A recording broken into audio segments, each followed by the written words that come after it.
It took quite some minutes for the young man to charge himself with the assorted bags, pots and utensils. It might have taken less time if he hadn't slowed himself down, worrying just how he was going to manage to carry all these things for even the few hundred metres that it would take to explain to the master exactly just how fragile he was.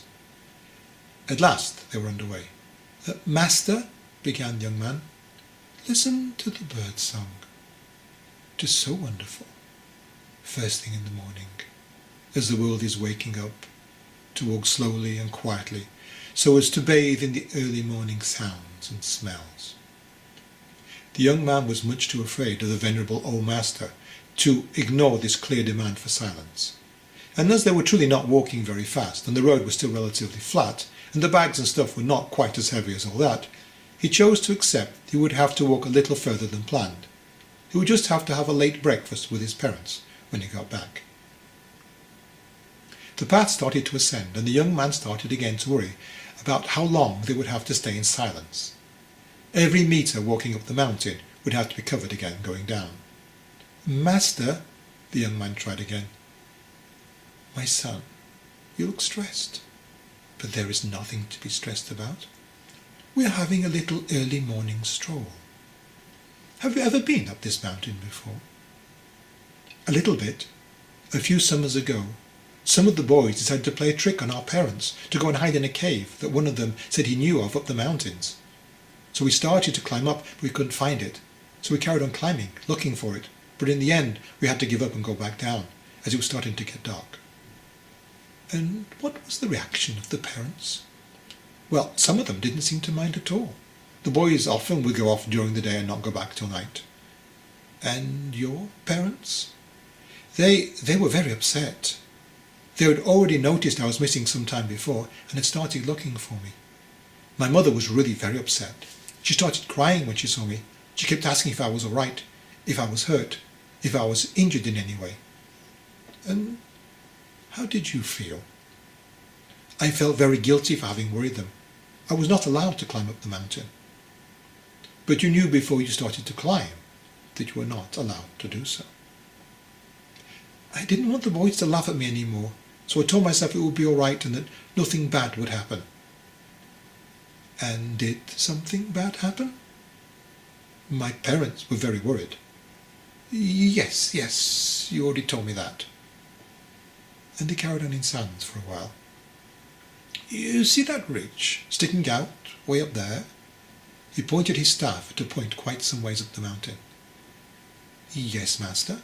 That is the end of the path." The young man shook his head.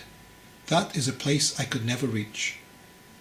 The master rubbed his bald dome. "A sickly, fragile boy could never climb so high. It would take a strong, devoted disciple." "Master, shall I go down the mountain now, so that one can come and take my place?" "But we've not had our little talk yet, have we?" "You ought to explain to me why you are so invested in becoming a monk, but why it is you're not capable of fulfilling the duties of one, and with all that why I should agree to you entering the monastery, having this special programme." He stopped for a moment, but then continued. "You haven't changed your mind, have you?" No, master, of course. I just thought, when you said about needing to have a strong, devoted disciple to accompany you to the end of this path, that maybe you wanted me to find you one."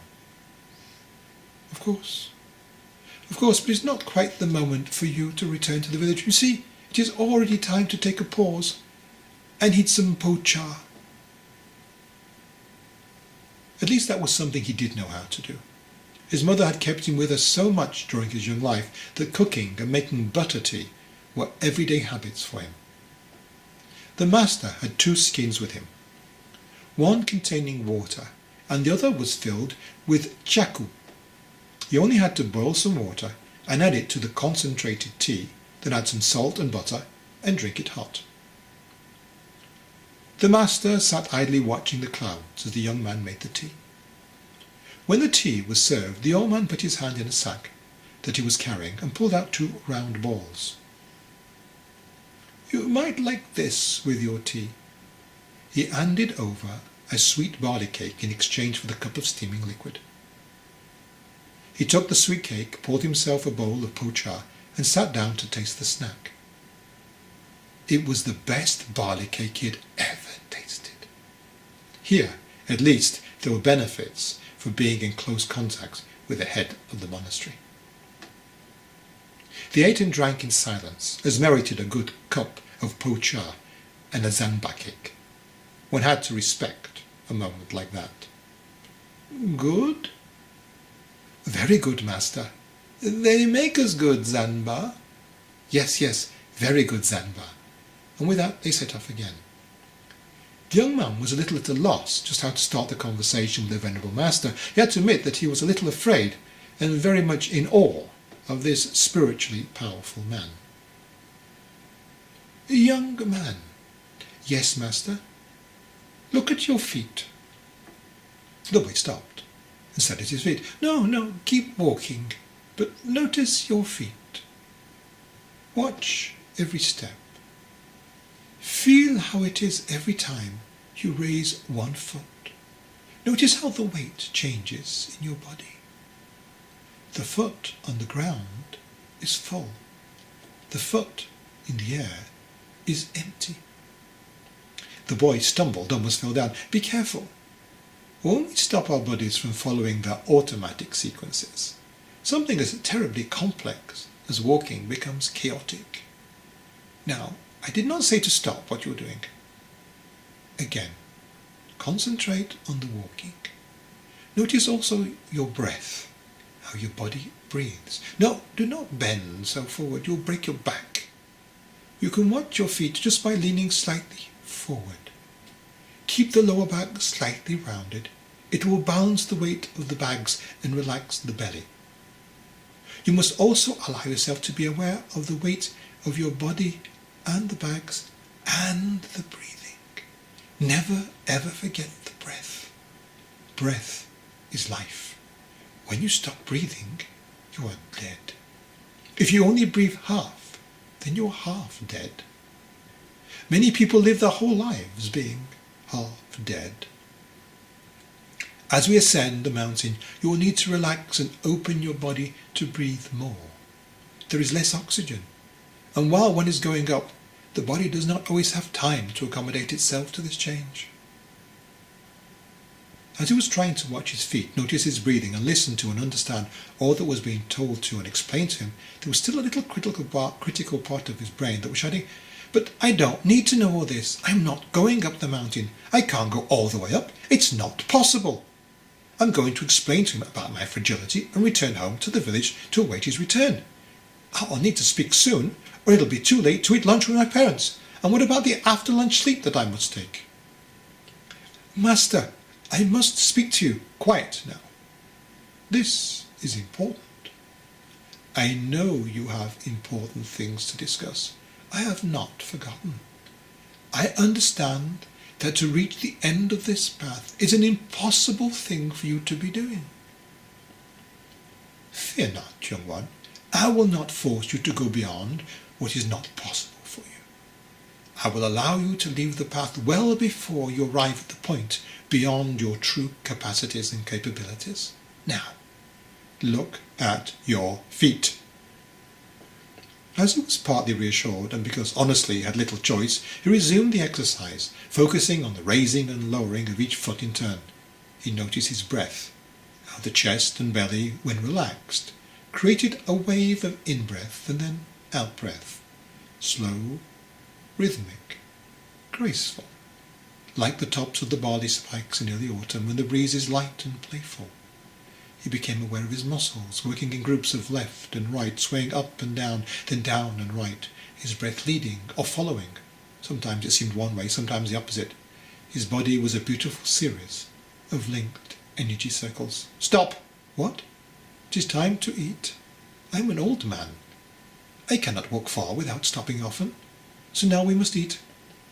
Make more tea and prepare the tsampa. Again they rested in silence while the meal was prepared and consumed. I suppose you no longer have the habit of a sleep after having eaten? But yes, I always have a sleep after lunch. Young children and old men. He was a little vexed to be grouped together with young children, but to have eaten well and to have the space to then have his afternoon nap was more than he expected. Things were not quite so bad for the moment. After the sleep, he would insist that he have the discussion, and he would be home well before nightfall. Something tapped him on the shoulder. "Get up already. Even I, an old man, don't need to sleep the whole afternoon through. Get up." He was not used to being woken up in this fashion, and his first reaction was one of anger. But remembering where he was and who he was with forced him to contain his reaction, tidy his sleeping roll, arrange the cooking and foodstuffs, all the while fuming quietly to himself about the unfairness of life and how people can be so rude and unfair. They had been walking for some time before the old man turned to him and said, "This anger you are feeling, how is it for you?" "What do you mean? What is your body experiencing at this moment?" "I'm feeling anger." "Idiot!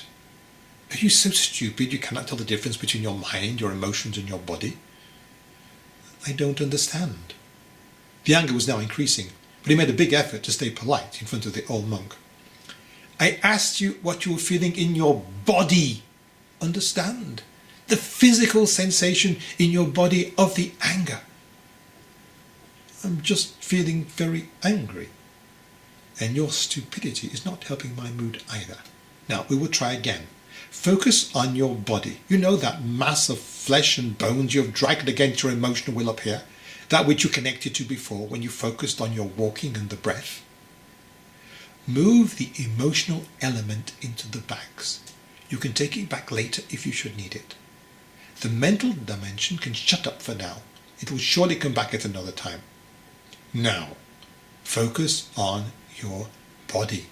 Feel what is happening in your lower back, in your chest, in your neck, along the line of your shoulders, at the root of your skull.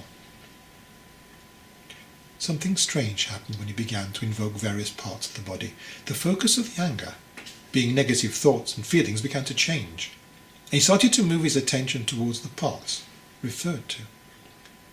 "The bottom of my back is a little tense, but I feel something more around the front." "Good, good. Continue." "My chest here feels a little closed. My throat, I feel it's like I'm going to be sick, to vomit." Those are the words and emotions that you have half swallowed, like a chunk of poisoned meat. You want and need to cough them up and spit them out, but not now, for this is a moment of awareness, not of action. To release a portion of the anger now will be more comfortable, but it is the built-up tension that allows you to notice what is happening inside of you. Continue. "I feel something on my shoulders that I have difficulty describing, but what I feel is that I want to hit someone or something." "Good. Very good. Now another step, much more difficult. Allow yourself to connect to other moments when you've had such sensations, such a desire to punch and to hurt." No, not ever. I don't like to hurt. Hurting is bad, wrong. I'm not like that." "No, of course you're not. You could never have those feelings, those impulses. They are impossible for you." "That's right, impossible for me. Totally impossible." Why did he keep repeating it? What was he trying to say, to express, to get him to understand? After a moment, the penny dropped. "You're making fun of me. Does that make you angry?" "Yes." "Even want to hit me?" He knew he was being goaded, but the feeling was getting the better of him, and even if it was so unacceptable to express it, and to an elder, even more so to a monk, and not at all to this master, just wanted to let go and say, yes, I do feel anger towards you, and I could feel a desire to punch you." The reply shocked him. "Good, very good. You see, it is not at all impossible for you to feel anger, even angry enough to feel the desire to punch someone. But this is not a good thing. This is a great thing. You are in contact with your real emotions. The body does not lie, and through a correct connection with it, we can know what we honestly feel. But anger and violence cannot be good things to feel. To go beyond anger is a wonderful work to undertake. and can bring beautiful peace and harmony to the body and the spirit. To deny anger that is real and exists is not only dishonest, but also dangerous and destructive for body and soul. He listened closely to the wise words of the Master and carried on walking a while. Feeling anger is okay. We are human beings. Every emotional experience and expression is there for something useful. Anger is here to show us when something really upsets us. What is the most appropriate reaction to this signal depends very much on what the situation is and how many choices we might have and how to react. Many animals have very few choices. Flight, fight, feign death, or fade into the background.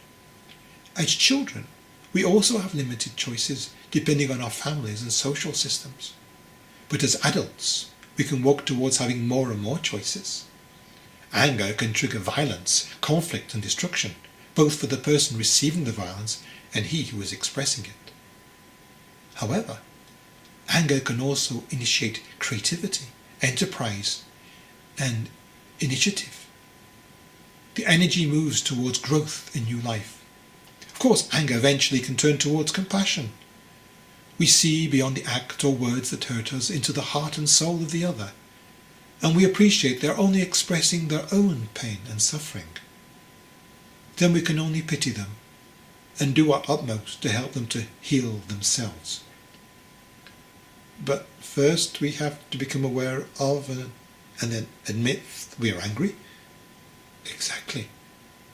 But just being angry doesn't change anything. Becoming aware of your anger is only the first half of the first step. Knowing why we are feeling angry. This is, of course, due to someone or to some event in the present. But most often, when we feel really angry, it is almost always due to the reawakening and remembering of other similar situations or events of the past that have never been successfully resolved. When I forced you to wake up just now, what negative events in the past were reactivated? I'm always being told what to do with my life. I never have the right to choose. Go to bed now, get up now, go outside and play, don't go outside and play, wear this, wear that, don't wear this, don't wear that. Morning to night, every move I make, everything I eat, drink, do, think, everything. And you are someone that has no anger in him? Maybe, really, maybe I only have anger in me. That I really, really doubt. And more than that, you can do many things well. Like what? Like make tea. You see, I'm but a fragile old man, and I must stop quite often and take rests and drink tea. So I'm very lucky to have someone with me that is so good at making tea. He didn't really know what motivated him to be so disrespectful, but before he could stop himself, he responded, "Only if you have some more zamba cake to exchange for it." The Master stopped and turned towards the young man, who realized too late he had allowed himself to go much too far with the Master. The old man looked sternly at him for many seconds, then broke into a wide grin. "Why, of course I have! Hurry, heat the water." The break was over, and they were back walking along the path.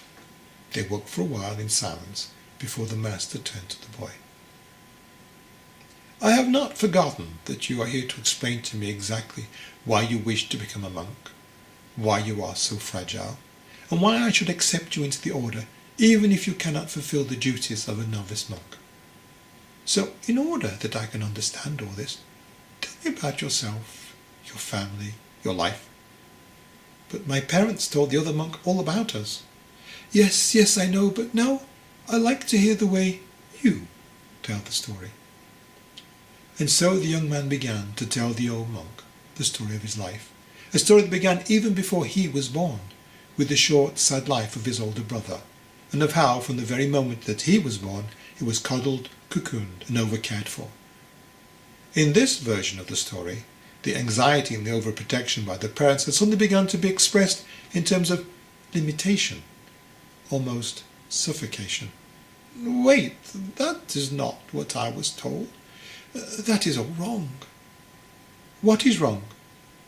You have always respected the wishes of your parents. You have appreciated their concerns for you. You have never expressed any question of their choices for your protection and your well-being. So sickly and fragile, you have always agreed that you needed to be kept safe from the many dangers that the world threatened you with. Maybe I did. Maybe I thought I was weak and sickly and fragile, but now I know that isn't true. I'm not a weak, sickly, fragile boy. I do not need to be so protected. I can be strong. I can face the world. I can make it to the very top of this mountain. You really, really believe that you can? Yes, Master. I believe I can. The Master gently nodded his head several times. You know, I believe you can. Yes, I believe you can. Look up. What do you see? The path, it continues, but to the right. Another path that leads to a little cabin. Yes, my young disciple. We have arrived. Go on ahead and start the tea. Somewhere he knew he would never see that sickly, fragile boy ever again. Somewhere he was totally right. So ends the first chapter of the book, Adventures with the Master. I'm going to stop here now, but I'm going to carry on and record another chapter. This will be the third chapter in the book, but it's the first chapter that actually describes the story of the Master himself. So if you want to hear a bit more of the story, please find the second upload. And of course, if you're interested in buying the book, it is for sale. Have a look on Amazon.com or any other place that you usually buy books. And I'd obviously hope you enjoy them. Thank you for watching. Bye.